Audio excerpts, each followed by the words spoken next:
ನಮಸ್ತೆ. ವಾಸವಿ ಸಾಹಿತ್ಯ ಕಲಾವೇದಿಕೆ ಅರ್ಪಿಸುವ ಕನ್ನಡ ಬಲ್ಲವರು ಓದಲೇಬೇಕಾದ ಪುಸ್ತಕದ ಪರಿಚಯಾತ್ಮಕ ಕಾರ್ಯಕ್ರಮದಲ್ಲಿ ಓದುತ್ತಾ ಇರುವ ಪುಸ್ತಕ ನೆಲೆ. ಇದರಲ್ಲಿ ನಾವು ಏನು ಕೇಳಿದ್ವಿ, ಪಾರ್ವತಿ ಅವರ ಸ್ನೇಹ ಬೆಳೆದ ಆ ವಿಷಯವನ್ನ ಬರೆದಾಗ ಮತ್ತೆ ಅವಳಿಗೆ ಲೆಟರ್ ಬಂದಿರೋದು ಅವರ ಆಸ್ಪತ್ರೆಯಿಂದ, ಏನು ಈ ಥರ ಸಂಬಂಧ ಇಟ್ಕೊಂಡಿರೋದಕ್ಕೆ ಅದರ ಬಗ್ಗೆ ಚರ್ಚೆ ಆಗ್ತಾ ಇತ್ತು. ಅಲ್ಲಿಯವರೆಗೆ ಓದಿದ್ವಿ. ಬೆಳಗಿನಿಂದ ಆಯಾಸವಾದುದರಿಂದ ಅವಳಿಗೆ ಬೇಗ ನಿದ್ದೆ ಬಂತು. ಆಕಳಿಕೆ ಬರುತ್ತಿದ್ದರೂ ನನಗೆ ನಿದ್ದೆ ಹತ್ತಲಿಲ್ಲ. ಹಾಲಿನಲ್ಲಿ ಕಮಲೆ ಇನ್ನೂ ಓದಿಕೊಳ್ಳುತ್ತಿದ್ದಾಳೆ. ಇತ್ತೀಚೆಗೆ ಒಂದೊಂದು ರಾತ್ರಿ ನಾನು ಪಾರ್ವತಿ ರೂಮಿನಲ್ಲಿ ಮಲಗಲು ಆರಂಭಿಸಿದ ಮೇಲೆ ಅವಳು ಹಾಲಿನಲ್ಲಿ ಮಲಗುತ್ತಾಳೆ. ಇವತ್ತು ಅವನನ್ನು ಕಾದು ಕುಳಿತದ್ದೇ ತಪ್ಪು.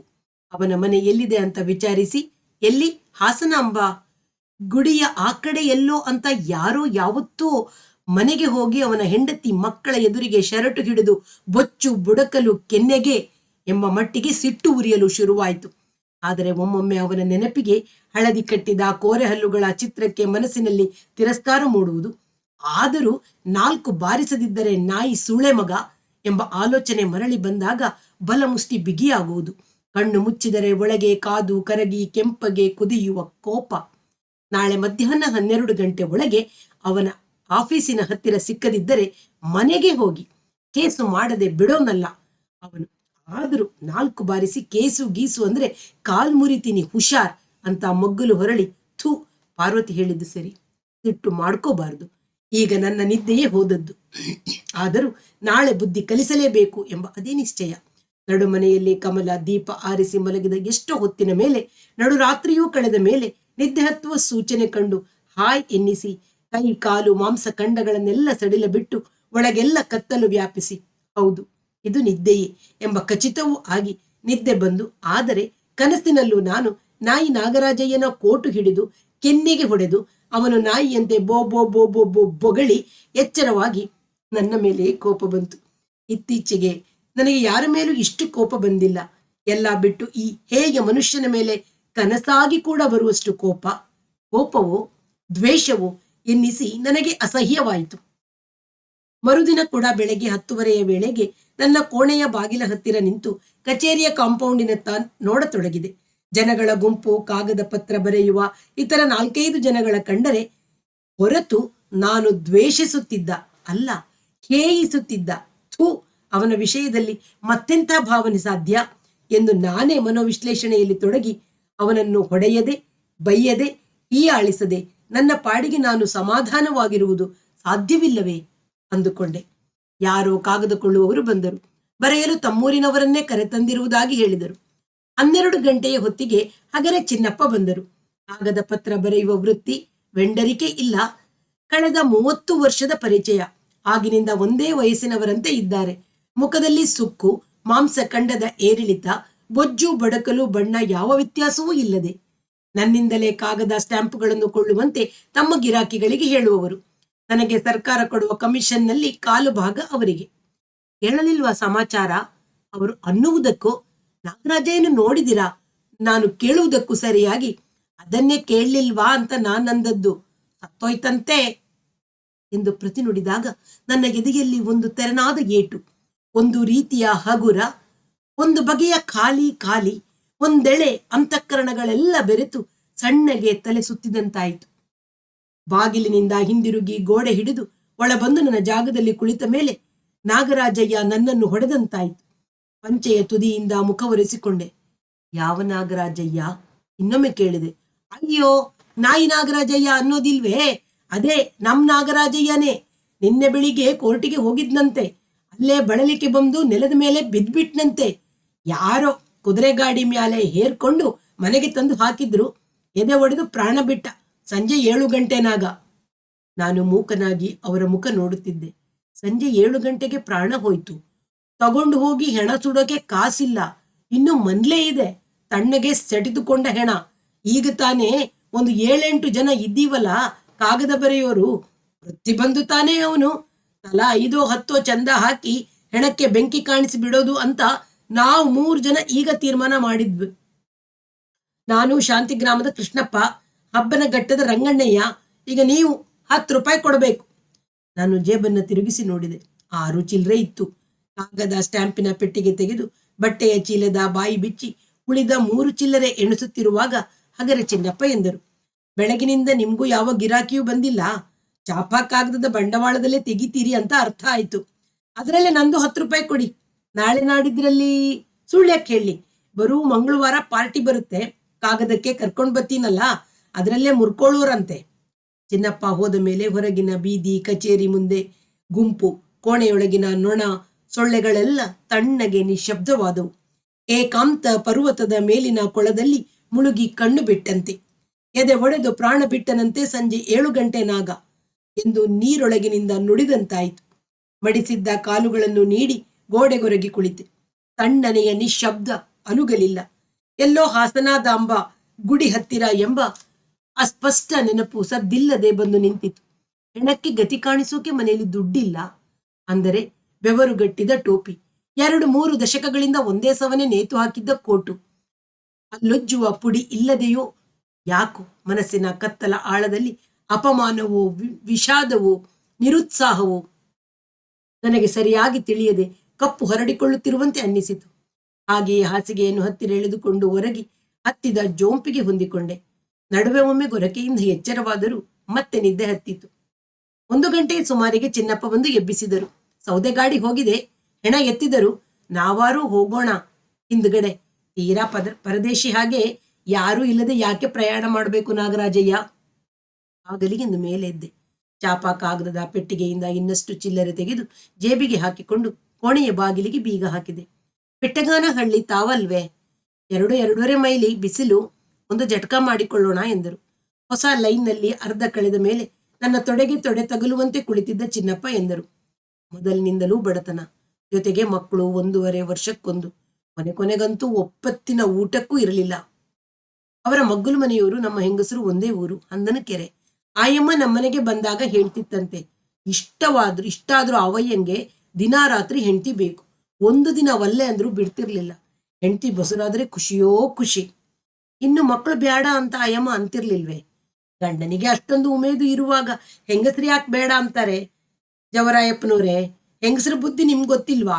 ಆಯಪ್ಪನೂ ಅಷ್ಟೇ, ಹೆಂಡತಿ ಬಸುರಿಯಾಗಿ ಹೊಟ್ಟೆ ದಪ್ಪ ಆಯ್ತು ಅಂದ್ರೆ ಕಳೆಕಳೆಯಾಗ್ಬಿಡ್ತಿದ್ದ. ಈಗ 4 ತಿಂಗಳು ನಾನು ಪರೀಕ್ಷೆ ಮಾಡಿದ್ದೀನಿ. ಆ ಟೈಮ್ನಲ್ಲಿ ಮನೆಗೆ ದಿನಾ ಹೂವು ಬೀಳದಲ್ಲೇ ತಪ್ಪಿಸ್ತಿದ್ರೆ ಹೇಳಿ. ಹಿಂಗೆ ಒಟ್ಟು 8, 10, 12 ಮಕ್ಕಳು. ಸತ್ತವೆಷ್ಟೋ ಉಳಿದವೆಷ್ಟೋ ಜನಗಣತಿ ಕಚೇರಿಲೇ ಕೇಳಬೇಕು. ಸಂತೆಮಾಳ ಕಳೆದು ಗಾಡಿ ಅರಕಲಗೂಡು ರಸ್ತೆಯಲ್ಲಿ ಹೋಗುವಾಗ ನಾನು ಕೇಳಿದೆ, ಮುಂದೆ ಹೆಂಡತಿ ಮಕ್ಕಳ ಪಾಡೇನು?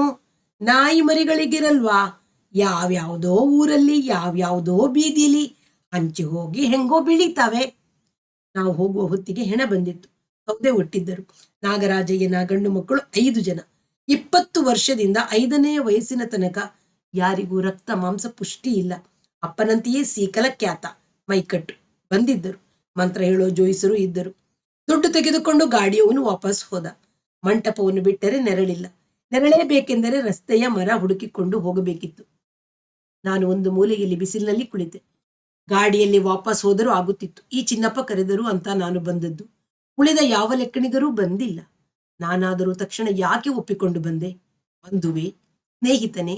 ಇನ್ನು ಚಟ್ಟದ ಮೇಲೆ ಕಾಲುಗಳನ್ನು ಮಡಿಸಿ ಬಿಗಿಸಿಕೊಂಡಿದ್ದ ಹೆಣದ ಹತ್ತಿರಕ್ಕೆ ಎದ್ದು ಹೋಗಿ ನೋಡಿದೆ. ಶತ್ರುವೆಂದೇನೂ ಪರಿಗಣಿಸಲಿಲ್ಲವಾದರೂ ಇದುವರೆಗೆ ನನಗೆ ವಿರೋಧಿಯಾಗಿಯೇ ಇದ್ದ. ಸಣ್ಣಗೆ ಚಚ್ಚುತ್ತಿದ್ದ, ಕಚ್ಚಲು ನೋಡುತ್ತಿದ್ದ. ಅವನ ಅನ್ನವನ್ನು ನಾನು ಕಬಳಿಸಿದ್ದೇನೆಂಬ ಕಹಿ ಅವನಿಂದ ಹೋಗಲೇ ಇಲ್ಲ. ಬಾರ್ ಅಸೋಸಿಯೇಷನ್ ಕೆಲಸಕ್ಕೆ ರಾಜೀನಾಮೆ ಬರೆದು ಈ ಸಬ್ ರಿಜಿಸ್ಟ್ರಾರ್ ಆಫೀಸಿಗೆ ಮೊದಲ ದಿನ ಬಂದು ಒಂದು ಸಣ್ಣ ಕಾಗದ ಬರೆಯಲು ಕೂತಾಗ ಇವನು ಬೊಗಳಿದುದು ಇಲ್ಲಿಯ ತನಕ ಅವನ ಗಟ್ಟಿ ಪಾಯಿಂಟು. ವೆಂಡರಾದೋನು ಬರೀಬಾರ್ದು ಎತ್ತುತ್ತಲೇ ಇದ್ದ. ಈಗ ಸತ್ತು ಮಲಗಿ ಯಾಕೋ ನನ್ನ ವೃತ್ತಿ ಜೀವನದ ಒಂದು ಪಾರ್ಶ್ವ ಹೋದಂತೆ ಅನ್ನಿಸಿತು. ಒಂದು ಭಾಗಕ್ಕೆ ಲಕ್ಕು ಹೊಡೆದಂತೆ ಎಂಬ ಉಪಮೆ ಮನಸ್ಸಿಗೆ ಬಂದು ಇದು ಸರಿ ಅನ್ನಿಸಿತು. ಹಿಂದಿರುಗಿ ನಾನು ಮೊದಲು ಕೂತಿದ್ದ ಬಿಸಿಲಿನ ಜಾಗದಲ್ಲಿ ಕುಳಿತೆ. ಪುರೋಹಿತರು ವೃತ್ತಿಯಲ್ಲಿ ಪಳಗಿದವರು, ಹೆಣಾದ ಲಾವಾಜಮೆಯನ್ನು ಬಲ್ಲವರು.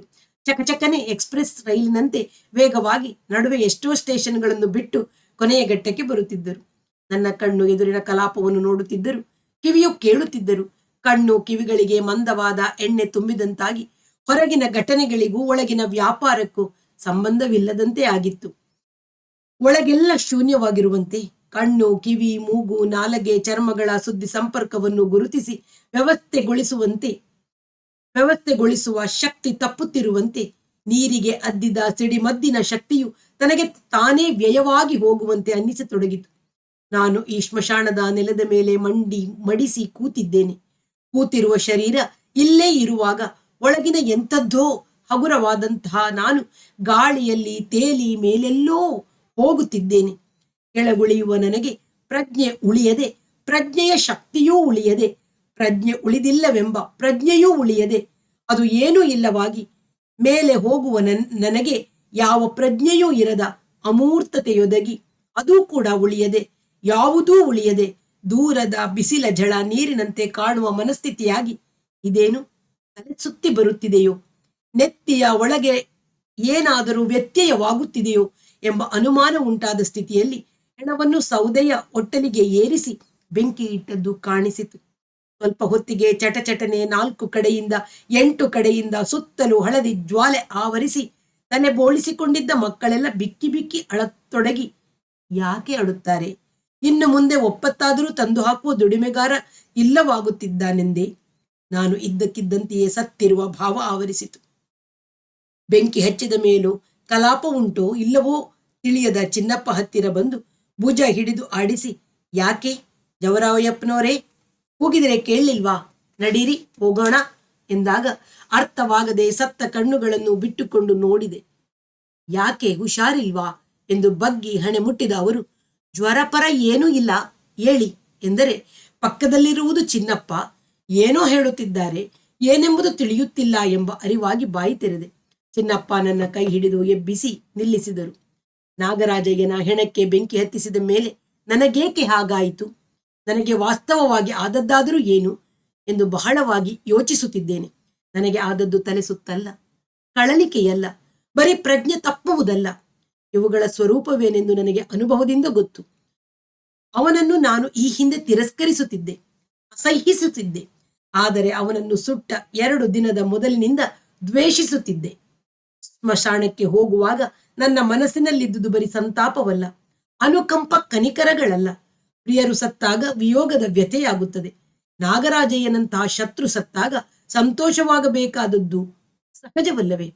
ಆದರೆ ನನಗಾದದ್ದು ನನ್ನ ವ್ಯಕ್ತಿತ್ವದ ತಾಯಿ ಬೇರನ್ನು ಅಲುಗಿಸುವಂತಹ ಭಯ. ನನ್ನಲ್ಲಿ ಕುದಿಯುತ್ತಿದ್ದ ರೋಷವು ಅವನ ಸಾವು ಮತ್ತು ನನ್ನ ನಡುವೆ ಸಂಪರ್ಕದ ಕಾಲುವೆ ತೋಡಿತ್ತು. ಒಟ್ಟಿನಲ್ಲಿ ನನಗೆ ಸ್ಮಶಾನದಲ್ಲಿ ಆದದ್ದು ಸಾವಿನ ಅನುಭವ. ನಾನು ನಿಜವಾಗಿಯೂ ಸತ್ತಿದ್ದೆ. ಅದು ಹೇಗೋ ಹಿಂದಿರುಗಿ ಬಂದೆ. ಆ ದಿನದಿಂದ ನನ್ನಲ್ಲಿ ಸಾವಿನ ಅರಿವು ಸದಾ ಜಾಗೃತವಾಗಿರುತ್ತಿತ್ತು. ರಾತ್ರಿ ಮಲಗಿ ನಿದ್ರೆ ಹತ್ತುವ ಮುನ್ನ ಸಾವಿನೊಳಕ್ಕೆ ಪ್ರವೇಶಿಸುತ್ತಿರುವ ಭಾವ. ಹಿಂದೊಮ್ಮೆ ಅಪೆಂಡಿಸೈಟಿಸ್ ಆಪರೇಷನ್ಗೆ ಮೇಜಿನ ಮೇಲೆ ಮಲಗಿ ಜ್ಞಾನ ತಪ್ಪಿಸಿಕೊಳ್ಳುವ ಮುನ್ನ ಅಂಥದ್ದೇ ಸ್ಥಿತಿಯಾಗಿತ್ತು. ಡಾಕ್ಟರ್, ನರ್ಸು, ಆಯಾಗಳು ಎಷ್ಟು ಹೇಳಿದರೂ ನಾನು ಸಾವಿನೊಳಕ್ಕೆ ಹೋಗುತ್ತಿರುವುದೇ ಖಚಿತ ಎನ್ನುವ ಭಾವನೆಯಲ್ಲಿ, ಎಲ್ಲಿ 5, 4, 3, 2, 1, 0 ಅಂತ ಎಣಿಸಿ ನೋಡೋಣ. ನನ್ನ ಜೀವನದ ಕೊನೆ ಒಂದೊಂದು ಕ್ಷಣವಾಗಿ 5, 4, 3, 2, 1, 0 ಹೊತ್ತಿಗೆ ಜ್ಞಾನ ತಪ್ಪುತ್ತದಂತೆ. ಆ 35ರ ಪ್ರಾಯದಲ್ಲಿ ಈಗ ಬರುತ್ತಿರುವ ಆಲೋಚನೆಗಳಾವವು ಸುಳಿದಿರಲಿಲ್ಲ. ಈಗ ನಾಗರಾಜಯ್ಯನ ಸ್ಮಶಾನದಲ್ಲಿ ಆದ ಅನುಭವದ ನಂತರ ಇನ್ನು ಬದುಕಿದ್ದೇನೆಂಬ ಆಶ್ಚರ್ಯ. ನನಗೂ ಜೀವನಕ್ಕೂ ಯಾವಾಗ ಬೇಕಾದರೂ ಕಳಚಿಕೊಳ್ಳಬಹುದಾದ ಹಗುರವಾದ ತಿಳು ಅಂಟು ಮಾತ್ರ. ನನಗೆ ಬಂದಿರುವುದು ಯಾವ ರೋಗದ ಭಯವೂ ಅಲ್ಲ, ಸಾವಿನ ಭಯವೂ ಅಲ್ಲ, ಸಾವಿನ ಉಪಸ್ಥಿತಿ, ಕೇವಲ ಉಪಸ್ಥಿತಿ. ಸಾವು ಎಂಬ ಘಟನೆಯು ಪುಸ್ ಎಂದು ಅಥವಾ ಲಟಕ್ ಎಂದು ಯಾವಾಗ ಸಂಭವಿಸುತ್ತದೆಯೋ ಗೊತ್ತಿಲ್ಲವಾದರೂ ಅದು ಸಂಭವಿಸಿಯೇ ಸಂಭವಿಸುತ್ತದೆ. ಇನ್ನು 10-20 ವರ್ಷವೋ, 10-20 ತಿಂಗಳೋ, 10-20 ದಿನಗಳೋ, ಗಂಟೆ ನಿಮಿಷಗಳು ಎಂಬ ಖಚಿತ ಅರಿವು. ಒಮ್ಮೊಮ್ಮೆ 20 ವರ್ಷಕ್ಕೂ 2 ದಿನಕ್ಕೂ ಯಾವ ವ್ಯತ್ಯಾಸ ಅಲ್ಲದಿದ್ದರೂ ಹೆಚ್ಚು ವ್ಯತ್ಯಾಸ ಕಾಣುತ್ತಿರಲಿಲ್ಲ. ಇನ್ನು 2 ದಿನಕ್ಕೆ ಸತ್ತರೆ ಏನು, 20 ವರ್ಷಕ್ಕೆ ಸತ್ತರೆ ಅಥವಾ 2 ನಿಮಿಷಕ್ಕೆ ಮೂಲಭೂತವಾಗಿ ಹೆಚ್ಚು ವ್ಯತ್ಯಾಸ ಕಾಣಿಸುತ್ತಿರಲಿಲ್ಲ. ಹೀಗೆಯೇ ಇನ್ನು ಅಷ್ಟು ದಿನ ಚಾಪಾಕಾಗದ ಮಾರಿ ಬರೆದು ತಿಂದು ಅರಗಿಸಿ ಕಾಲ ಕಳೆಯುವ ಅರ್ಥರಾಹಿತ್ಯವಷ್ಟೇ. ಆದರೆ ಈ ಸುತ್ತ ಅವಚಿದ ಅರ್ಥರಾಹಿತ್ಯದ ನಡುವೆ ಒಂದು ಅರ್ಥಪೂರ್ಣ ಎಳೆಯಾಗಿ ಪಾರ್ವತಿ, ಅವಳ ಸಂಬಂಧ ಕಾಣಿಸುತ್ತಿತ್ತು. ಸುತ್ತುವರೆದ ಸಾವಿನ ಭಾವವನ್ನು ದಾಟುವ ಏಕೈಕ ಆಧಾರವಾಗಿ ಕಾಣುತ್ತಿತ್ತು ಆ ಒಂದು ಸಂಬಂಧ. ಒಂದು ರಾತ್ರಿ ರೂಮಿನಲ್ಲಿ ಇಬ್ಬರು ಜೊತೆಯಲ್ಲಿ ಅಂಗಾತ ಮಲಗಿ ಕತ್ತಲ ಏಕಾಂತದಲ್ಲಿ ರೆಪ್ಪೆಯಾಡಿಸುವಾಗ ನನ್ನನ್ನು ಆವರಿಸಿರುವ ಮೃತ್ಯು ಪ್ರಜ್ಞೆಯನ್ನು ವರ್ಣಿಸಿದೆ. ನನ್ನ ಕೈ ಹಿಡಿದು ಮಲಗಿದ್ದ ಅವಳು ಮೆಲುದನಿಯಲ್ಲಿ ಅನ್ನುವಾಗಲೆಲ್ಲ ಮೆದುವಾಗಿ ಹಿಸುಕುತ್ತಿದ್ದಳು. ಸ್ಫೂರ್ತಿ ಬಂದವನಂತೆ ಸುತ್ತುವರೆದ ಸಾವಿನ ನಿರಪೇಕ್ಷ ಅಗಾಧತೆ, ಅದರ ನಡುವೆ ಯಾವ ಬೇರು ಇಲ್ಲದೆ ಮಿನುಗಿ ಇಲ್ಲವಾಗುವ ಜೀವನದ ವಿಸ್ಮಯಗಳನ್ನು ವರ್ಣಿಸತೊಡಗಿದೆ.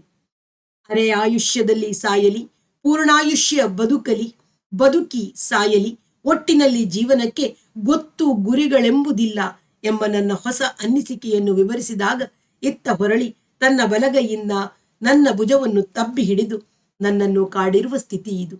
ನಾನು 4 ಜನದ ಜೊತೆಗೆ ಚರ್ಚೆ ಮಾಡಿದ್ದೇನೆ. ಚರ್ಚೆ ಮಾಡಿ ತಿಳಿಯುವ ವಿಶೇಷ ಸಂಗತಿ ಏನಲ್ಲ ಸಾವು ಅಂದರೆ, ಇದಕ್ಕಿಂತ ವ್ಯಾಪಕವಾಗಿ ನಮಗೆ ಗೋಚರಿಸುವ ಸಂಗತಿ ಜೀವನದಲ್ಲಿ ಬೇರೆ ಯಾವುದಿದೆ? ಸೂರ್ಯ, ಚಂದ್ರ, ನಕ್ಷತ್ರ, ಆಕಾಶ, ಮೋಡ, ಮಳೆ, ಹಸಿರು, ಬೋಳು ಯಾವುದೂ ಇಷ್ಟು ಖಚಿತವಾಗಿ ನಮಗೆ ಕಾಣೋಲ್ಲ. ಆದರೆ ಜನ ಇದನ್ನು ತಮ್ಮ ಭಾವನೆಯಲ್ಲಿ ತಂದುಕೊಳ್ಳೋಲ್ಲ, ಭಾವನೆಯಲ್ಲಿ ಪ್ರವೇಶಿಸೋಕೆ ಅವಕಾಶವೇ ಕೊಡೋಲ್ಲ ಅಲ್ಲವೇ ಎಂದು ನಿಕಟ ಧ್ವನಿಯಲ್ಲಿ ಕೇಳಿದಳು. ಇಷ್ಟು ದಿನ ನನಗೂ ಭಾವನೆಯಲ್ಲಿ ವ್ಯಾಪಿಸಿರಲಿಲ್ಲ. ಈ ನರ್ಸಿಂಗ್ ಕೆಲಸಕ್ಕೆ ಟ್ರೈನಿಂಗಿಗೆ ಸೇರಿದಾಗಿಂದ ನಾನು ಕಾಣ್ತಿರೋದು, ಅನುಭವಿಸ್ತಾ ಇರೋದು ಇದೊಂದೇ. ಮನುಷ್ಯನ ಶರೀರದಲ್ಲಿ ಸಾವು ಯಾವ ಯಾವ ರೂಪದಲ್ಲಿ ಬೀಜವಾಗಿರುತ್ತೆ ಗೊತ್ತೇ? ಪ್ರತಿಯೊಬ್ಬನ ಶರೀರದಲ್ಲೂ ಪ್ರತಿಯೊಂದು ರೋಗವು ಅಂದರೆ ಸಾವಿರ ಮೃತ್ಯು ಬೀಜಗಳಿರುತ್ತವೆ. ಆದರೂ ಮನುಷ್ಯರು ಇಷ್ಟು ವರ್ಷ ಬದುಕಿರ್ತಾರಲ್ಲ, ಅದೇ ನನಗೆ ಆಶ್ಚರ್ಯ. ನಮ್ಮ ಕಮಲ ಹುಟ್ಟೋಕೆ ಮೊದಲಂತೂ ನಾನು ಸಾವಿನಲ್ಲೇ ಇರ್ತಿದ್ದೆ. ಕಪ್ಪೆ ಉಸಿರೆಳೆದುಕೊಳ್ಳೋಕೆ ನೀರಿನ ಹೊರಗೆ ಬಂದು ಕ್ಷಣ ಮೂತಿ ಚಾಚುವ ಹಾಗೆ ಜೀವನಕ್ಕೂ ನನಗೂ ಅಪೂರ್ವಕ್ಕೆ ಸಂಪರ್ಕವಾಗುತ್ತಿತ್ತು. ಆಸ್ಪತ್ರೆಯಲ್ಲಿ ಕೆಲಸ ಮಾಡ್ತಾ ಇದ್ದೆ, ಸಂಬಳ ತಂದು ತಿಂತಿದ್ದೆ, ಎಲ್ಲ ಸರಿ. ಆದರೆ ನನ್ನ ಮನಸ್ಸು ಇದ್ದದ್ದು ಸಾವಿನ ಭಾವದಲ್ಲಿ. ಅದರಲ್ಲೇ ಒಂದು ತರ ನೆಮ್ಮದಿ. ಅದರಿಂದ ಹೊರಬಂದರೆ ಕಸಿಬಿಸಿ ಆಗ್ತಿತ್ತು. ನೀವು ಏನು ಹೇಳ್ತೀರೋ ಅದೆಲ್ಲ ನನಗೆ ಅರ್ಥವಾಗುತ್ತೆ ಎಂದು ಕುತ್ತಿಗೆ ಬಳಸಿ ತಬ್ಬಿ ಹಿಡಿದುಕೊಂಡಳು.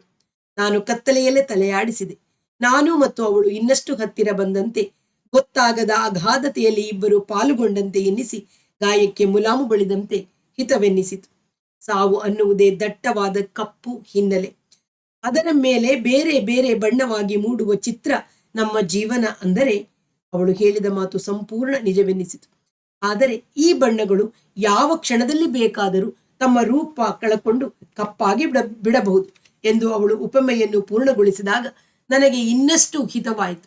ಹೀಗೆ ಮಾತನಾಡುವುದು, ಆಡಿದ್ದನ್ನೇ ಮೆಲುಕು ಹಾಕಿ ಅರ್ಥ ಧ್ವನಿಗಳನ್ನು ಗ್ರಹಿಸುವುದು ಬಿಟ್ಟರೆ ಬೇರೆ ಯಾವ ಅರ್ಥವೂ ಇಲ್ಲ ಬದುಕಿನಲ್ಲಿ ಎನ್ನಿಸಿ ನನ್ನ ಎಡಗೈಯಿಂದ ಅವಳು ತುಂಬು ತಲೆಗೂದಲಿನ ಬಿಚ್ಚಿದ ಗಂಟನ್ನು ಹಿಡಿದುಕೊಂಡೆ. ಕೆಲವು ಹೊತ್ತು ಮೌನದಲ್ಲಿ ರೂಪುಗೊಂಡ ಮಾತನ್ನು ಉಸಿರಿದೆ. ನಾಗರಾಜಯ್ಯ ಅಂದರೆ ಸಿಟ್ಟಿತ್ತು, ಅಸಹ್ಯವಿತ್ತು, ತಿರಸ್ಕಾರವಿತ್ತು. ನನ್ನ ಸಾವಿನ ಸತ್ಯ ಯಾವಾಗ ಒಳಗಿನಿಂದ ಬಲವತ್ತರವಾಯಿತು ಆಗಿನಿಂದ ಯಾರ ಮೇಲೂ ಸಿಟ್ಟು, ಅಸಹ್ಯ ಇರೋಕೆ ಸಾಧ್ಯವಿಲ್ಲದ ಹಾಗಾಗಿದೆ.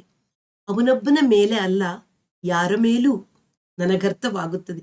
ನನಗೆ ಕೂಡ ಯಾರನ್ನು ದ್ವೇಷಿಸೋಕೆ ಸಾಧ್ಯವಾಗೋಲ್ಲ. ಆ ದಿನದಿಂದ ನಾನು ಅವಳು ಇನ್ನಷ್ಟು ನಿಕಟವಾದೆವು. ಸುತ್ತ ಆಕ್ರಮಿಸಿರುವ ಸಾವಿನ ಪ್ರಜ್ಞೆಯ ನಡುವೆ ಅದೇ ಪ್ರಜ್ಞೆಯಿಂದ ಒಬ್ಬ ವ್ಯಕ್ತಿ ನಮ್ಮನ್ನು ಪ್ರೀತಿಸಿದರೆ ಸಿಕ್ಕುವ ಅರ್ಥ, ಆಧಾರ ಜೀವನದ ಬೇರೆ ಯಾವ ವಿಧದಲ್ಲಿ ಸಿಕ್ಕಲು ಸಾಧ್ಯ? ಕಾಳಪ್ಪನವರಿಗೆ ಇಲ್ಲಿ ಹೊಸ ಸಂಗತಿ ಹೊಳೆದಂತಾಯಿತು. ನಕ್ಷತ್ರ ವಿಸ್ತಾರದ ಯಾವುದೋ ಬಿಂದುವಿನಿಂದ ಆರಂಭವಾಗಿ ಮತ್ತೆ ಯಾವುದೋ ಬಿಂದುವಿನಲ್ಲಿ ಪುಸ್ ಎಂದು ಒಂಟಿ ಬಲೂನು ನಾನು ಎಂಬ ಭಾವಕ್ಕಿಂತ ಅದೇ ಪ್ರಜ್ಞೆ ಇರುವ ಬೇರೊಬ್ಬ ವ್ಯಕ್ತಿ ಜೊತೆಗಿದ್ದಾರೆಂಬ ಭಾವನೆ ಹೆಚ್ಚು ಸಹನೀಯ ಎನ್ನಿಸಿದಾಗ ಈ ಇಡೀ ವಿಶ್ವದಲ್ಲಿ ಬೇರೆ ಎಲ್ಲೆಲ್ಲೋ ಯಾವುದಾದರೂ ಗ್ರಹದಲ್ಲಿ ನಮ್ಮಂಥವರು ಜೀವದಿಂದ ಇದ್ದಾರೆ ಎಂದು ಗೊತ್ತಾದರೆ ಈ ಭೂಮಿಯಲ್ಲಿರುವ ನಾವೊಬ್ಬರೇ ಎಂಬ ದಾರುಣ ಪ್ರಜ್ಞೆ ಕಡಿಮೆಯಾಗುತ್ತದೆ ಎಂದು ತಾವು ಹಲವು ಬಾರಿ ಆಲೋಚಿಸಿದ್ದದ್ದು ನೆನಪಿಗೆ ಬಂತು. ಜೊತೆಗೆ ಜವರಾಯಿಗೂ ಸಾವಿನ ಪ್ರಜ್ಞೆ ಇತ್ತೆಂದು ನನಗೆ ಗೊತ್ತೇ ಇರಲಿಲ್ಲವಲ್ಲ ಎಂದುಕೊಂಡರು. ಜವರಾಯಿ ಸತ್ತಿರುವುದು ಗಣನೆಗೆ ತೆಗೆದುಕೊಳ್ಳಬೇಕಾದ ಮಹತ್ವದ ಘಟನೆಯಲ್ಲ. ಅವನಿಗೆ ಸಾವೆಂದರೆ ಏನೆಂದು ಗೊತ್ತಿತ್ತು ಎಂಬುದು ಮಹತ್ವದ ಸಂಗತಿ. ನಾನು ಅವನು ಕೂಡಿ ಇದನ್ನು ಮಾತನಾಡಿದ್ದರೆ ಪರಸ್ಪರ ಹೆಚ್ಚಿನ ಆಧಾರವಾಗುತ್ತಿದ್ದವೇನೋ ಎಂದುಕೊಳ್ಳುವಾಗ ಪಾರ್ವತಮ್ಮನ ನೆನಪು ಬಂತು. ಕಳೆದ ಸಲ ಬಂದಾಗ ನಾನು ಅವಳು 4 ದಿನ ಮಾತಾಡಿದ್ದೆವು. ತಾನು ಹೇಳುವುದಕ್ಕಿಂತ ನನ್ನ ಮಾತನ್ನು ಕೇಳುತ್ತಿದ್ದುದೇ ಹೆಚ್ಚು. ನನ್ನನ್ನು ಹೆಚ್ಚು ಹೆಚ್ಚು ಮಾತನಾಡುವಂತೆ ಮಾಡಿದ್ದಳು. ಅವಳಿಗೆ ಆಗಲೇ ಸಾವಿನ ಭಾವ ಆಗಿತ್ತು. ನನಗೆ ಆದದ್ದು ಇತ್ತೀಚೆಗೆ 2-2.5 ತಿಂಗಳ ಹಿಂದೆ ಎಂಬ ನೆನಪಾಗಿ ಈ ದಿನವೇ ಹೋಗಿ ಅವಳನ್ನು ನೋಡುವ ಮನಸ್ಸು ಇದ್ದಕ್ಕಿದ್ದಂತೆ ಆಯಿತು. ಅದು ಹೇಗೋ ನಾನು ಅವಳು ನಿಕಟವಾಗಬಲ್ಲೆವು ಎಂದುಕೊಂಡರು. ನನ್ನ ಮಿತ್ರ ಜವರಾಯಿಯ ಪ್ರೇಯಸಿ ಎಂದು ಮಾತ್ರವಲ್ಲ, ಅದು ಕೊನೆಗಾಲದಲ್ಲಿ ಬತ್ತಿ ಹೋಯಿತೆಂದು ಬರೆದಿದ್ದನಲ್ಲ, ಒಂದೇ ಭಾವವನ್ನು ಅನುಭವಿಸಿ ಪರಸ್ಪರ ವಿವರಿಸಬಲ್ಲ ಕಾರಣದಿಂದ ಎನ್ನಿಸಿ ಈಗಲೇ ಈ ಸಂಜೆಯೇ ಯಾಕೆ ಹೋಗಬಾರದು ಎಂದುಕೊಂಡರು. ಕೈಗಡಿಯಾರ ನೋಡಿಕೊಂಡರು. 4:15 ಪಾರ್ವತಮ್ಮ ಈ ಹೊತ್ತಿನಲ್ಲಿ ಮನೆಯಲ್ಲಿರುತ್ತಾಳೋ ಅಥವಾ ಆಸ್ಪತ್ರೆಗೆ ಹೋಗಿ ಕೇಳುವುದು ಬೇಡ ಎನ್ನಿಸಿತು. ಹೇಗಾದರಾಗಲಿ ಮನೆಗೆ ಹೋಗಿ ನೋಡಬೇಕೆಂದು ಎದ್ದು ಹೋಗಿ ಬಾಗಿಲು ಹಾಕಿಕೊಂಡು ಕೆಳಗಿಳಿದು ಬಂದಾಗ ಮಾರ್ಕೆಟ್ಟಿಗೆ ಹೋಗಿ ಒಂದಿಷ್ಟು ಹಣ್ಣು ತಿಂಡಿ, ಸಿಹಿ ತಿಂಡಿ, ಜವರಾಯಿ ಸತ್ತ ಈಗ ಅವಾವು ಅವಳಿಗಲ್ಲ, ಆದರೆ ಮಗು ಕಮಲೆ ಈಗ 11 ಎನ್ನಿಸಿದರು. ಈ ಸೂತಕ ಸ್ಥಿತಿಯಲ್ಲಿ ಬೇಡ ಎಂದುಕೊಂಡು ಒಂದು ಆಟೋದಲ್ಲಿ ಕೂತು ಹೊರಟರು. ಮನೆಯ ಗುರುತು ಸ್ಪಷ್ಟವಾಗಿ ನೆನಪಿನಲ್ಲಿತ್ತು.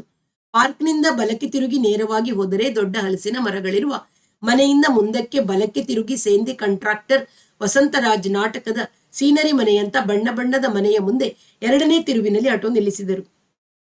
ಹೌದು, ಇದೇ ಮನೆ. ಬಾಗಿಲು ಬಡಿದಾಗ ತೆಗೆದವಳು ಹೌದು, ಕಮಲೆ. ಇನ್ನೂ ಬೆಳೆದಿದ್ದಾಳೆ. ತಮ್ಮ ಗುರುತು ಹತ್ತಲಿಲ್ಲ. ಅಮ್ಮ ಇಲ್ವಾ? ಇವತ್ ಬರುದು ಲೇಟ್ ಆಗುತ್ತೆ. ನನ್ನ ಗುರುತು ಸಿಕ್ಕಿತಾ? ಅವಳ ಮುಖ ಭಾವದಿಂದ ಸಿಕ್ಕಲಿಲ್ಲವೆಂದು ಅರ್ಥ ಮಾಡಿಕೊಂಡು ಕೇಳಿದರು. ಕಾಳಪ್ಪ ಅಂತ ಹೋದ ವರ್ಷ ಬಂದಿರಲಿಲ್ಲವೇ ಮಗು? ಅವಳಾಗಿ ನೆನಪಿಗೆ ಬಂತು. ಬನ್ನಿ ಕುಳಿತುಕೊಳ್ಳಿ ಎಂದಳು. ಆದರೆ ಅದು ಬರೀ ಸೌಜನ್ಯಕ್ಕಾಗಿ ಅಥವಾ ಯಾವುದೋ ಬಲವಂತಕ್ಕಾಗಿ ಅಂದದ್ದೆಂದು ಇವರಿಗೆ ಅನ್ನಿಸಿತು. ತಮ್ಮನ್ನು ಅವಳು ಮರೆತಿದ್ದಾಳೆ ಅಥವಾ ಅವಳು ದೊಡ್ಡವಳಾಗಿ ಬೆಳೆದಿದ್ದಾಳೆ ಎನ್ನಿಸಿತು. ನೋಡು, ಅಮ್ಮ ಬಂದ್ರೆ ಹೇಳು. ಸಂಜೆ 7 ಗಂಟೆ ತನಕ ನಾನು ಗುಂಡಪ್ಪನವರ ಹೋಟೆಲ್ನಲ್ಲಿ ಇರ್ತೀನಿ. ರಾತ್ರಿ ಕಸ್ತೂರಳ್ಳಿ ತೋಟದ ಮನೆಯಲ್ಲಿ ಇರ್ತೀನಿ. ನಾಳೆ ಬೆಳಿಗ್ಗೆ 8:15 ಹೊತ್ತಿಗೆ ಮತ್ತೆ ಹೋಟೆಲಿಗೆ ಬರ್ತೀನಿ. ಮರೆಯದೆ ಹೇಳ್ತೀಯಾ? ಅವಳು ಎಂದ ನಂತರ ಇವರು ಕಾಯುತ್ತಿದ್ದ ಆಟೋದಲ್ಲೇ ಕುಳಿತು ಹೋಟೆಲಿಗೆ ಹಿಂದಿರುಗಿದರು. ಕೆಳಗೆ ಗಿರಾಕಿಗಳ ಒಂದು ಕುರ್ಚಿಯಲ್ಲಿ ಕೂತು ಕಾಫಿ ಕುಡಿದು ಮಹಡಿ ಹತ್ತಿ ತಮ್ಮ ಕೋಣೆಯಲ್ಲೇ ಕುಳಿತ ಮೇಲೆ ಸುಮ್ಮನೆ ಇಲ್ಲಿಗೇಕೆ ಬಂದೆ? ಈ 4 ಗೋಡೆಯ ಮಧ್ಯಕ್ಕೆ ಪಾರ್ಕಿಗಾದರೂ ಹೋಗಿ ಕೂರಬಹುದಿತ್ತು ಅನ್ನಿಸಿತು. ಆದರೆ ತಾವು ಸಂಜೆ 7 ತನಕ ಇಲ್ಲಿರುವುದಾಗಿ ತಾಯಿ ಬಂದರೆ ಹೇಳುವಂತೆ ಕಮಲೆಗೆ ತಿಳಿಸಿದ್ದ ನೆನಪಾಯಿತು. ಜವರಾಯಿಯ ಪುಸ್ತಕ ಹಿಡಿದು ತಾವು ಮುಗಿಸಿದ್ದುದರಿಂದ ಮುಂದಿನ ಪುಟವನ್ನು ತೆಗೆದರು. ಬೇರೆ ಬೇರೆ ದೃಷ್ಟಿಗಳಿಂದ ನೋಡಿದರೆ ನನಗೂ ಪಾರ್ವತಿಗೂ ಇರುವ ಸಂಬಂಧ ಯಾವ ರೂಪದ್ದು, ಅವಳ ಸ್ವಭಾವ ಎಂಥದ್ದು ಎಂದು ಹಲವು ದಿನಗಳಿಂದ ನಾನು ತುಲನೆ ಮಾಡುತ್ತಿದ್ದೇನೆ. ಇಬ್ಬರು ವ್ಯಕ್ತಿಗಳ ನಡುವಣ ಸಂಬಂಧವನ್ನು 4-5 ಗುಣವಾಚಕಗಳಿಂದ ವರ್ಣಿಸಿದರೆ ಸ್ಪಷ್ಟವಾಗುತ್ತದೆಯೇ? 10 ಘಟನೆಗಳನ್ನು ಒಂದು ಕ್ರಮದಲ್ಲಿ ಜೋಡಿಸಿ ವಿಶ್ಲೇಷಿಸಿದರೆ ಒಂದು ಸ್ವರೂಪ ಬರುತ್ತದೆ. ಅವೇ ಘಟನೆಗಳನ್ನು ಬೇರೆ ಕ್ರಮದಲ್ಲಿ ಜೋಡಿಸಿ ವಿಶ್ಲೇಷಿಸಿದರೆ ಬೇರೆ ಸ್ವರೂಪ ಬರುತ್ತದೆ. ಆದರೆ ಸ್ವರೂಪ ಸೃಷ್ಟಿ ಇಲ್ಲಿ ನನ್ನ ಉದ್ದೇಶವಲ್ಲ. ನನ್ನ ಉದ್ದೇಶ ನನ್ನ ಅವಳ ಸಂಬಂಧವನ್ನು ನನಗೆ ನಾನು ಸ್ಪಷ್ಟಪಡಿಸಿಕೊಳ್ಳುವುದು. ಒಂದು ರೀತಿಯಲ್ಲಿ ನಮ್ಮಿಬ್ಬರಲ್ಲೂ ದಾಂಪತ್ಯದ ಭಾವನೆ ಇದೆ. ಆದರೆ ದಾಂಪತ್ಯದಲ್ಲಿ ಪ್ರಧಾನವಾದ ಆರ್ಥಿಕ ಸಂಬಂಧವಿಲ್ಲ. ಅವಳನ್ನು ಸಾಕುವ, ಮನೆ ಬಾಡಿಗೆ ಕೊಡುವ, ಸೀರೆ ಕುಪ್ಪಸ ತಂದು ಕೊಡಲೇಬೇಕಾದ ಹೊರೆ ಇಲ್ಲ. ಒಂದು ದಿನ ನಾನೇ ಆರಿಸಿ ಒಂದು ತಿಳಿ ನೇರಳೆ ಬಣ್ಣದ ರೇಷ್ಮೆ ಸೀರೆ ತಂದುಕೊಟ್ಟೆ. ಯಾವ ಹಕ್ಕೂ ಇಲ್ಲದೆ ಬಂದ ಅದರಿಂದ ಅವಳೆಷ್ಟು ಸಂತೋಷ ಪಟ್ಟಳು. 4-5 ಸಂದರ್ಭಗಳಲ್ಲಿ ತನ್ನ ಭಾಗ್ಯವೆಂದು ಸ್ಮರಿಸಿಕೊಂಡಳು. ನಾನು ನನ್ನೊಳಗೆ ತಪ್ಪಿತಸ್ಥನಾಗಿ ಒದ್ದಾಡಿದೆ. ಇಷ್ಟು ರಾತ್ರಿ ಅವಳ ಮನೆಯಲ್ಲಿ ಊಟ ಮಾಡುತ್ತೇನೆ, ಬೆಳಿಗ್ಗೆ ಕಾಫಿ ತಿಂಡಿ ಮಾಡುತ್ತೇನೆ, ಬೇರೆನನ್ನು ತಂದು ಕೊಡುವಂತಿಲ್ಲ, ಒಂದು ಸೀರೆಯನ್ನಾದರೂ. ಆದ್ದರಿಂದ ಇದ್ದುದರಲ್ಲೇ ಬೆಳೆ ಬಾಳುವ ರೇಷ್ಮೆಯದನ್ನೇ ಎಂಬ ಸಾಲ ತೀರಿಕೆಯ ಒಂದಂಶವೂ ನನ್ನ ಉಡುಗೊರೆಯ ತೀರ್ಮಾನದಲ್ಲಿ ಇಲ್ಲದಿರಲಿಲ್ಲ. ಆದ್ದರಿಂದ ಅವಳು ಪಟ್ಟ ಸಂತೋಷವನ್ನು ನೋಡಿದ ಮೇಲೆ ನನ್ನ ತಪ್ಪಿನ ಅರಿವಾಗಿ ನನ್ನ ಭಾವವು ಹೆಚ್ಚು ಶುದ್ಧವಾಯಿತು. ಒಂದು ದಿನ ಅವಳೇ ಹೇಳಿದಳು, ಗಂಡಸು ಹೆಂಗಸಿಗೆ ಏನೂ ತಂದು ಕೊಡಬಾರದು. ಸೀರೆಯನ್ನು ಅವಳು ಅವನಿಗೆ ಎಲ್ಲವನ್ನೂ ಕೊಡುವಂತಿರಬೇಕು. ಗಂಡಸು ಕೊಡಬಹುದಾದದ್ದು, ಕೊಡಬೇಕಾದದ್ದು ಒಂದೇ ಒಂದು. ತಾನೇ ಹಾಕಿ ನೀರು ಹೊಯ್ದು ಬೆಳೆಸಿದ ಬಳ್ಳಿಯಿಂದ ಹೂವು ಕೊಯ್ದು ಅದನ್ನು ಮುಡಿಯುವ ದಂಡೆ ಕಟ್ಟಿ ತಂದು ಒಪ್ಪಿಸಬೇಕು. ಎಲ್ಲಿ ನೀವು ಒಂದು ದುಂಡು ಮಲ್ಲಿಗೆ ಬೆಳೆಸ್ತೀರಾ ನನಗಾಗಿ? ಕಸ್ತೂರಳ್ಳಿ ಮನೆಯ ತೋಟವನ್ನು ನಾನು ಬಿಟ್ಟು ಬಿಟ್ಟಿದ್ದೆ. ಇಲ್ಲಿ ಇವಳ ಮನೆಗೆ ಹಿತ್ತಲಿಲ್ಲ. ಎಲ್ಲಿ ಬೆಳೆಸಲಿ ನಾನು? ನನ್ನ ಅದೃಷ್ಟವನ್ನು ಬೈದುಕೊಂಡೆ. ಸುಮ್ಮನೆ ಹಾಗಂದೆ. ಅದಕ್ಕಾಗಿ ಚಿಂತೆ ಹಚ್ಚಿಕೊಂಡು ಮುಖ ಪಡುವಲಕಾಯಿ ಹಾಗೆ ಜೋಲು ಮಾಡ್ಕೋಬೇಡಿ ಎಂದಳು. ಅವಳ ಪ್ರೇಮವು ನಿರ್ವಾಜ್ಯವಾದದ್ದು ನಿಜ. ಹಾಗೆಂದು ಅವಳು ನನಗೆ ಅಧೀನಳೆಂದು ಬಗೆಯುವುದು ಸಾಧ್ಯವಿಲ್ಲ. ನನಗೆ ಅದು ಬೇಕೂ ಇಲ್ಲ. ಮೊದಲು ಅವಳ ಮಾತು ವರ್ತನೆಗಳು ಅರ್ಥವಾಗದೆ ನಾನು ಕಸಿಬಿಸಿಕೊಳ್ಳುತ್ತಿದ್ದೆ. ಇದ್ದಕ್ಕಿದ್ದಂತೆಯೇ ನನ್ನ ಮೇಲೆ ರೇಗಿ ಬಿಡುವುದು. ನಾನೇನು ತಾಳಿಕೊಟ್ಟ ಹೆಂಡತಿಯೇ? ಬೇಕಾದಾಗ ಬತ್ತೀರಿ, ಬೇಡವಾದಾಗ ಬಿಡ್ತೀರಿ. ನಿಮ್ ಸಂಬಂಧವಾದದ್ದು ನನ್ನ ಕರ್ಮ ಎಂದಿದ್ದಾಳೆ ಎಷ್ಟೋ ಸಲ. ಹಾಗಾದ್ರೆ ತಾಳಿಯ ಕಟ್ತೀನಿ ಒಂದಿನ ಎಂದು ನಾನು ಆಶ್ವಾಸನೆ ಕೊಡ ಹೊರಟರೆ, ನಿಮ್ಮ ಪ್ರೀತಿಯ ಶಕ್ತಿಯಲ್ಲಿ ನಂಬಿಕೆ ಇಲ್ಲದ ಗಂಡಸರಿಗೆ ಇದೊಂದು ಸುಲಭೋಪಾಯ ಎನ್ನುತ್ತಾಳೆ. ಬರೀ ತಮಾಷೆಗಲ್ಲ, ನಿಜವಾಗಿಯೂ ಛೇಡಿಸುತ್ತಾ ಭರ್ತ್ಸನೆ ಮಾಡುತ್ತಾ, ಒಂದು ದಿನ ನನ್ನ ಜೀವನದಲ್ಲಿ ನೀವು ಪ್ರವೇಶಿಸಿದ್ದನ್ನು ಒಂದು ದುರಾದೃಷ್ಟ ಅಂತ ಅಂದ್ಕೊಳ್ತೀನಿ, ಜಂಬ ಪಡಬೇಡಿ ಎಂದಳು. ನನಗೆ ನೋವಾಯಿತು. ರೇಗುವ ಮನಸ್ಸಾಗಲಿಲ್ಲ. ಯಾಕೋ ನನಗೆ ಅವಳ ಮೇಲೆ ರೇಗಲು ಸಾಧ್ಯವಾಗುವುದಿಲ್ಲ. ಸುಮ್ಮನೆ ಶಾಂತವಾಗಿ ಅವಳನ್ನು ದಿಟ್ಟಿಸಿ ನೋಡಿದೆ. ಯಾಕ್ರಿ, ಸಿಟ್ಟು ಬರಲ್ಲೇನ್ರಿ ನಿಮ್ಗೆ ಎಂದು ಮತ್ತೆ ಛೇಡಿಸಿದಳು. ತಾಳ್ಮೆಯೇ ನನ್ನ ಶಕ್ತಿಯಾಗಬೇಕೆಂದು ನಿರ್ಧರಿಸಿದೆ. ಈ ಮಾತನಾಡುವಾಗ ನಾವಿಬ್ಬರೂ ರೂಮಿನಲ್ಲಿದ್ದೆವು. ತರಕ್ಕನೆ ಮೇಲೆದ್ದು ಹೊರಗೆ ನಡೆದು ರೂಮಿನ ಬಾಗಿಲಿಂದ ಹೊರಗಿನಿಂದ ಹಾಕಿಕೊಂಡಳು. ಇದು ಬರೀ ಪ್ರೇಮ ಕಲಹವೆಂದು ಹೇಗೆ ಭಾವಿಸುವುದು? ಎದ್ದು ಹೊರಟು ಹೋಗೋಣವೆಂದು ಯೋಚನೆ ಮನಸ್ಸಿಗೆ ಬಂದರೂ ಎಲ್ಲಿಗೆ ಹೋಗುವುದು? ಅವಳಿಂದ ಹೊರಗೆ ನನ್ನದೆನ್ನುವ ಯಾವ ಸ್ಥಳವೂ ಇಲ್ಲವೆಂಬಷ್ಟು ಅವಲಂಬನೆ. ಹಾಗೆಯೇ ದಿಂಬಿನ ಮೇಲೆ ತಲೆಯಿಟ್ಟು ಮಲಗಿದೆ. ಅರ್ಧ ಗಂಟೆಗೂ ಮೀರಿ ಅವಳು ಅಡಿಗೆ ಮನೆಯಲ್ಲಿ ಅಡಿಗೆ ಮಾಡುತ್ತಿದ್ದ ಸದ್ದು ಕೇಳಿಸುತ್ತಿತ್ತು. ನನಗಾಗಿ ಏನೋ ವಿಶೇಷ ಮಾಡುತ್ತಿದ್ದಾಳೆ ಎಂದು ಅನ್ನಿಸಿತು. ಕೊನೆಗೆ 1 ಗಂಟೆಯ ನಂತರ ಬಾಗಿಲು ತೆಗೆದುಕೊಂಡು ಒಳಗೆ ಬಂದಳು. ನನ್ನ ಮುಖವನ್ನು ದಿಟ್ಟಿಸಿ ನೋಡಿದಳು. ದುರುದುರು ನೋಡಿದಳು. ಅನಂತರ ಇದ್ದಕ್ಕಿದ್ದಂತೆ ಕಣ್ಣು ತುಂಬಿಕೊಂಡು ಬಿಕ್ಕಿ ಬಿಕ್ಕಿ ಅಳುತ್ತಾ ನನ್ನ ಎದೆಯ ಮೇಲೆ ಮುಖವಿಟ್ಟು ನೆನೆಸಿದಳು. ಆಮೇಲೆ ಊಟಕ್ಕೆ ಕರೆದೊಯ್ದಳು. ನನ್ನ ಅನಿಸಿಕೆ ನಿಜವಾಗಿತ್ತು. ನನಗೆ ಪ್ರಿಯವಾಗಿದ್ದ ರವಕೇಸರಿ ಬಾತ್, ತರಕಾರಿ ಬಾತ್ಗಳನ್ನು ಮಾಡಿದ್ದಳು. ಊಟವಾಗಿ ಕಮಲೆಯದು ಊಟ ಮುಗಿದು ಅವಳಿಗೆ ಓದಿಕೊಳ್ಳುವಂತೆ ಹೇಳಿ ನಾವಿಬ್ಬರೂ ರೂಮಿನಲ್ಲಿ ಮಲಗಿದ ಮೇಲೆ ನನ್ನ ಮುಖದ ಮೇಲೆ ತನ್ನ ಮುಖವನ್ನು ತಂದು, ನಿಮ್ಮನ್ನು ಬಿಟ್ಟರೆ ರೇಗಲು ನನಗೆ ಬೇರೆ ಯಾರಿದ್ದಾರೆ ಎಂದಳು. ಅವಳ ಕಣ್ಣಿನಲ್ಲಿ ಅಸಹಾಯಕತೆ, ಅವಲಂಬನೆಗಳು ನನಗೆ ಕಂಡವು. ದೀಪ ಆರಿಸಿದ ನಂತರ ಕೇಳಿದಳು, ನಾನು ಹಾಗೆ ರೇಗಿದಾಗಲೂ ನೀವು ಯಾಕ್ರಿ ಸುಮ್ಮನಿರ್ತೀರಿ? ಮತ್ತೇನ್ ಮಾಡಲಿ? ತೆಗೆದು 2 ಏಟು ಕೊಡಿ, ಕೈ ಬರೋದಿಲ್ವಾ? ಇಲ್ಲ, ನೀವಿನ್ನೂ ನನ್ನಿಂದ ಹೊರಗೆ ಇದ್ದೀರಿ ಎಂದು ಸಿಟ್ಟಿನಿಂದ ಹೇಳಿ ಅತ್ತ ತಿರುಗಿ ಮಲಗಿದಳು. ಎಷ್ಟು ಸಮಾಧಾನ ಹೇಳಿದರೂ ತಿರುಗಿಸಿಕೊಳ್ಳಲು ಸಾಧ್ಯವಾಗಲಿಲ್ಲ. 1 ಏಟು ಕೊಡುವ ಮನಸ್ಸು ಬಂತು. ಆದರೆ ಅದು ಸಹಜವಾಗಿ ಬಂದ ಏಟಾಗುವುದಿಲ್ಲ. ಅವಳಿಂದ ಹೇಳಿಸಿಕೊಂಡು ಪ್ರಜ್ಞಾಪೂರ್ವಕವಾಗಿ ಮಾಡಿದ ಪ್ರತಿಕ್ರಿಯೆಯಾಗುತ್ತದೆಂದು ಸುಮ್ಮನಾದೆ. ಮದುವೆಯಾದ ಹೊಸ ವರ್ಷಗಳಲ್ಲಿ ಸುಬ್ಬಲಕ್ಷ್ಮಿಯನ್ನು ಯಾವಾಗಲಾದರೂ ಒಮ್ಮೆ ಹೊಡೆಯುತ್ತಿದ್ದೆ. ಅವಳಿಗೆ ಮಾತುಕತೆ, ವರ್ತನೆಗಳ ಸೂಕ್ಷ್ಮ ಹೇಳಿದರೂ ತಿಳಿಯುತ್ತಿರಲಿಲ್ಲ. ನನಗೆ ಪ್ರಾಯದ ರಕ್ತ. ಆದರೆ ಈಗ 60ರ ತಾಳ್ಮೆಯ ನಾನು. ಸೂಕ್ಷ್ಮಾತಿ ಸೂಕ್ಷ್ಮವನ್ನು ಗುರುತಿಸಿ ಗ್ರಹಿಸುವ ಪಾರ್ವತಿ. ಹೊಡೆದರೆ ಕೃತಕವಾಗುತ್ತದೆ. ಅವಳ ಕೋಪದ ಧ್ವನಿ ತಿಳಿಯದೆ ನಾನು ಎಷ್ಟೋ ಸಲ ಒದ್ದಾಡುತ್ತೇನೆ. ಆದರೂ ಒಂದು ವಿಷಯದಲ್ಲಿ ನನಗೆ ಆಶ್ಚರ್ಯವಾಗುತ್ತದೆ. 6-7 ವರ್ಷದ ಹಿಂದೆ ನನಗೆ ಮುಪ್ಪು ಬಂದಿತ್ತು.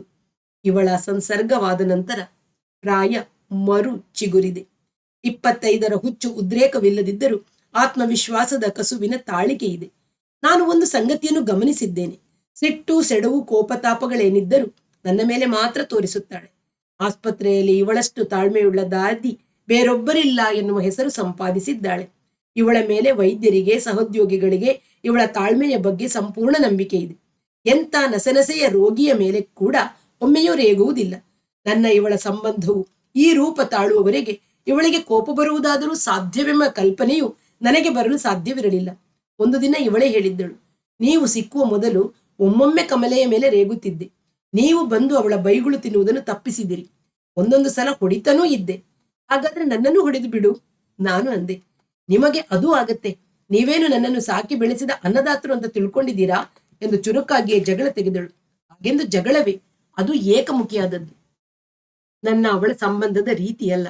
ಗಮಕ, ಕಾವ್ಯ, ಸಾಹಿತ್ಯ, ಲೋಕಾನುಭವ, ಹೆಣ್ಣು ಗಂಡುಗಳ ಸಂಬಂಧ, ಹೀಗೆ ಜೀವನದ ಸಾಮಾನ್ಯ ಸಂಗತಿಗಳ ಸೂಕ್ಷ್ಮ ವಿಶ್ಲೇಷಣೆ, ಅರ್ಥಾನ್ವೇಷಣೆ, ಕಲ್ಪನೆಯ ಪ್ರಚೋದನೆಗಳಲ್ಲಿ ನಾನು ಅವಳು ಆಗಾಗ್ಗೆ ಕಾಲವನ್ನು ಮರೆತು ಮುಳುಗಿರುತ್ತೇವೆ.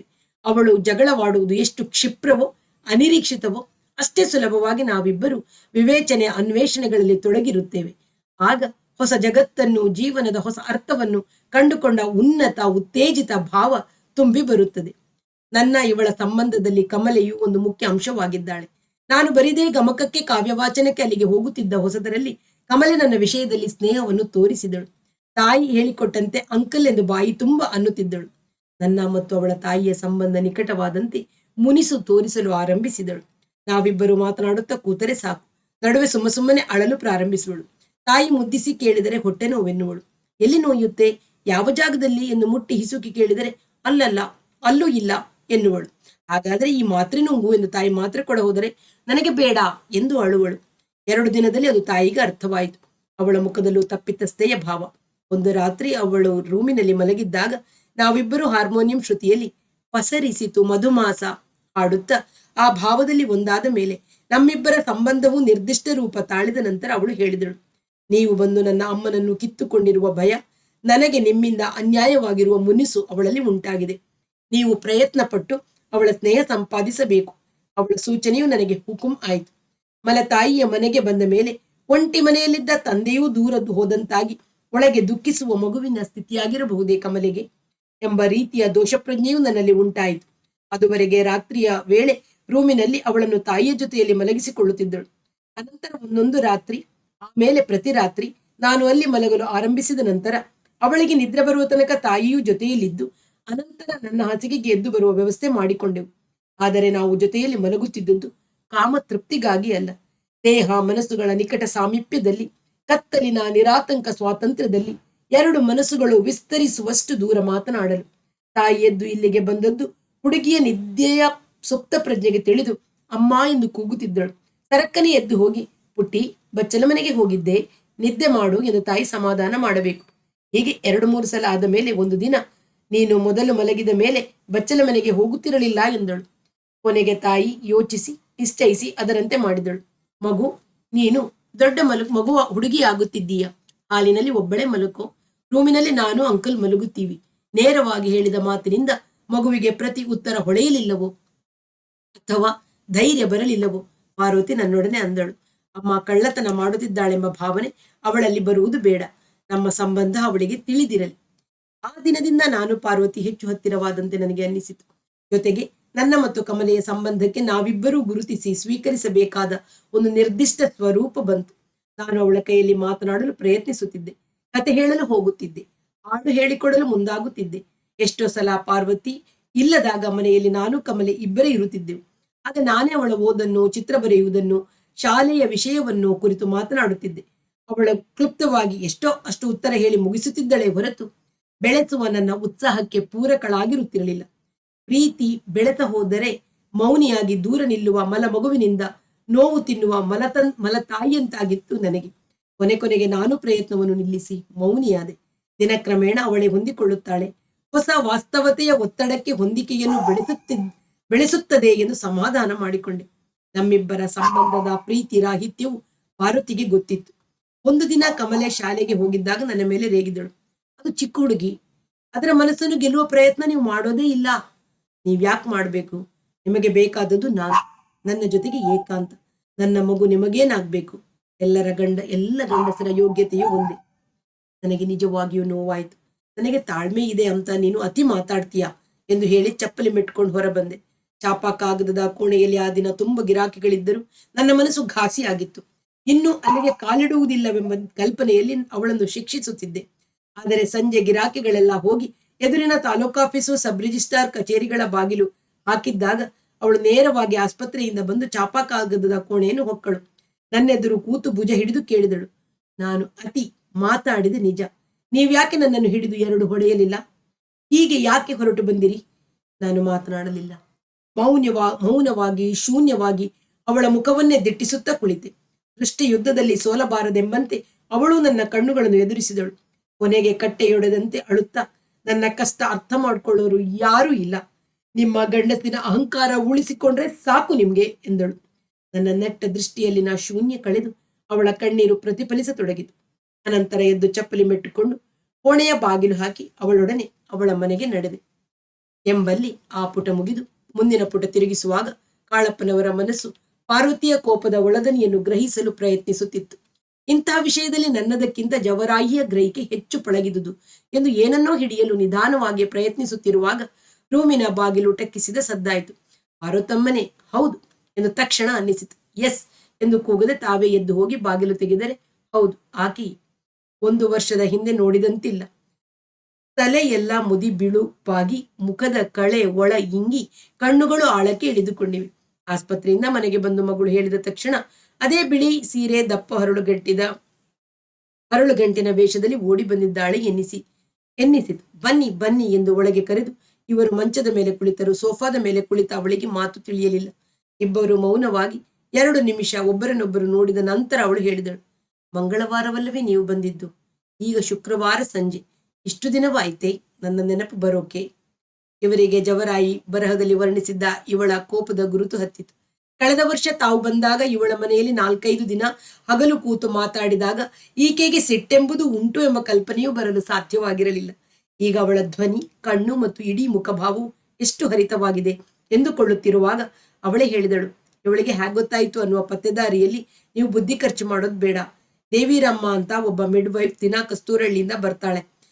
ಅಲ್ಲಿ ಯಾರ್ಯಾರು ಬಂದ್ರು ಏನೇನು ಕಲಾಪ ನಡೀತಿದೆ ಅಂತ ಹೇಳ್ತಾಳೆ. ನನ್ನ ಮಾತು ನಂಬಿ, ನಾನು ಕೇಳೋಲ್ಲ, ವಿಚಾರಿಸೋಲ್ಲ, ಆಸ್ಥೆ ತೋರಿಸೋಲ್ಲ. ಆದ್ರೂ ನನ್ನ ಪಾಡಿಗೆ ನಾನಿರುವಾಗ ಅವಳೇ ಹತ್ರ ಬಂದು 8-10 ವಾಕ್ಯ ಹೇಳಿ ಹೋಗ್ತಾಳೆ. ನೀವು ಅಲ್ಲೇ ಇದ್ದೀರಾ ಅಂದ್ಲು. ಈ ಹೋಟೆಲ್ನಲ್ಲಿ ಹೋದ ವರ್ಷ ಇದ್ದ ಈ ರೂಮ್ನಲ್ಲೇ ಇರ್ತೀರಾ ಅಂತ ಗೊತ್ತಿದ್ರೆ ನಾನು ಬರದೆ ಇರ್ತಿದ್ನೆ. ನೀವು ಬರೋಕೆ 4 ದಿನ ಯಾಕಾಯ್ತು ಹೇಳಿ. ಅವಳು ಕೋಪ ಅಷ್ಟೇ ಶೀಘ್ರವಾಗಿ ಇಳಿದಿರುವುದನ್ನು ಅವರು ಗಮನಿಸಿದರು. ಅಷ್ಟರಲ್ಲಿ ಅವಳು, ನಡೀರಿ ಮನೆಗೆ ಹೋಗೋಣ. ಇವರು ಕೈಗಡಿಯಾರ ನೋಡಿಕೊಂಡ್ರು. 7ಕ್ಕೆ 5 ನಿಮಿಷವಿತ್ತು. ಹಗಲು ಒಬ್ಬನೇ ಇರೋಕೆ ಅಂತ ರೂಮ್ ತಗೊಂಡಿದ್ದೀನಿ. ರಾತ್ರಿ ತೋಟದ ಮನೆಗೆ ಹೋಗ್ಬೇಕು. ನಾಳೆ ಬೆಳಿಗ್ಗೆ ನಿಮ್ಮಲ್ಲಿ ಬರುತ್ತೀನಿ. ನಿಮ್ಮ ಸ್ನೇಹಿತರು ಸತ್ತಿದ್ದಾರೆ. ನೀವು ಆ ಮನೆಯಲ್ಲಿ ಇಳ್ಕೊಳ್ಳೋದು ನ್ಯಾಯ. ಈ ಮನೆ ಏನೂ ಆಗಬೇಕಿಲ್ಲ ಅಲ್ವಾ ನಿಮ್ಗೆ? ನಿಮ್ಮ ಸ್ನೇಹಿತರ ಪ್ರೇತಕ್ಕೂ ಕೂಡ. ಅವಳ ಮುಖಭಾವ ಮತ್ತೆ ಹರಿತವಾಯಿತು. ಅವರು 1 ನಿಮಿಷ ಯೋಚಿಸಿದರು. ನಡೀರಿ ಹೋಗೋಣ ಎಂದು ಮೇಲೆ ಎದ್ದರು. ಅವಳು ಎದ್ದಳು. ನಡೆಯಲು ಅಂಥ ದೂರವಿಲ್ಲದಿದ್ದರೂ ಇಬ್ಬರು ಒಬ್ಬ ಆಟೋದವನನ್ನು ಕೂಗಿದರು. ನಡುಮನೆಯ ಕಬ್ಬಿಣದ ಕುರ್ಚಿಯ ಮೇಲೆ ಇವರನ್ನು ಕೂರಿಸಿದ ನಂತರ ಅವಳು ರೂಮಿಗೆ ಹೋದಳು. ಲೆಕ್ಕ ಮಾಡಿಕೊಳ್ಳುತ್ತಿದ್ದ ಕಮಲೆ ತನ್ನ ಪುಸ್ತಕಗಳನ್ನು ಎತ್ತಿಕೊಂಡು ಅಡುಗೆಯ ಮನೆಗೆ ನಡೆದಳು. ತನ್ನ ಆಸ್ಪತ್ರೆಯ ಸೀರೆ ಬದಲಾಯಿಸಿ ಹಳದಿ ಬಣ್ಣದ ಒಂದು ಸಾದಾ ಸೀರೆಯುಟ್ಟು ತಲೆಯ ಗಂಟು ಬನ್ನುಗಳನ್ನು ಬಿಚ್ಚಿ ಹೊರಬಂದಾಗ ಅವಳ ಕೈಯಲ್ಲಿ ಒಂದು ಬಿಳಿ ಪಂಚೆ ಇತ್ತು. ಇದ ಉಟ್ಕೊಳ್ಳಿ, ಆರಾಮವಾಗಿರುತ್ತೆ. ನಿಮ್ಮ ಸ್ನೇಹಿತರದ್ದೇ ಒಂದು ಸೆಟ್ ಬಟ್ಟೆ ಇರುತ್ತಿತ್ತಲ್ಲ, ಆ ಪಂಚೆ ಎಂದು ಮುಂದೆ ಹಿಡಿದಾಗ ಇವರು ಪ್ರತಿ ಮಾತನಾಡದೆ ಈಸಿಕೊಂಡರು. ಅವಳ ಮುಖ ತೊಳೆಯಲು ಬಚ್ಚಲ ಮನೆಗೆ ಹೋದಳು. ನಿಮ್ಮ ಊಟ ನನಗೆ ಗೊತ್ತಿದೆ, ಸೂಕ ರೊಟ್ಟಿ ತರಕಾರಿ. ಬಚ್ಚಲಿನಿಂದ ಬಂದು ಅವಳು ಹೇಳಿದಾಗ, ಈಗ ಊಟ ಗೀಟ ಬೇಡಿ ಇವರೆಂದರು. ನೀವು ರಾತ್ರಿ ಇಲ್ಲೇ ಇರೋರು, ಉಪವಾಸ ಇರಿಸಲೇ? ರಾತ್ರಿ ಇಲ್ಲೇ ಇರುವಂತೆ ಇವಳು ನಮಗೆ ಅಪ್ಪಣೆ ಮಾಡಿದ್ದಾಳೆ ಎಂಬುದು ಅವರಿಗೆ ಅರಿವಾಯಿತು. ತೋಟದ ಮನೆಗೆ ಹೋಗಲೇಬೇಕೆಂದೇನು ಇಲ್ಲ. ಕುಮಾರ ಮೊದಲಾದವರು ಬರುವುದು ನಾಳೆ ಸಂಜೆಗೆ. ರಾತ್ರಿ 8 ಗಂಟೆ ತನಕ ಕಾಯ್ತಾರೆ. ಬರದಿದ್ದಲ್ಲಿ ಬರಲಿಲ್ಲ ಎನ್ಕೋತಾರೆ ಅಷ್ಟೇ ಎಂದು ನಿರ್ಧರಿಸುವಾಗ ಅವಳು ಅಡುಗೆ ಮನೆ ಹೊಕ್ಕಳು. ಮುಂದಿನ ಭಾಗವನ್ನು ಮತ್ತೆ ಕೇಳೋಣ. ಅಲ್ಲಿಯವರೆಗೆ ಎಲ್ಲರಿಗೂ ಪ್ರೀತಿಯ ನಮಸ್ಕಾರ. ವಾಸವಿ ಸಾಹಿತ್ಯ ಕಲಾವೇದಿಕೆ ಸುಳ್ಯ.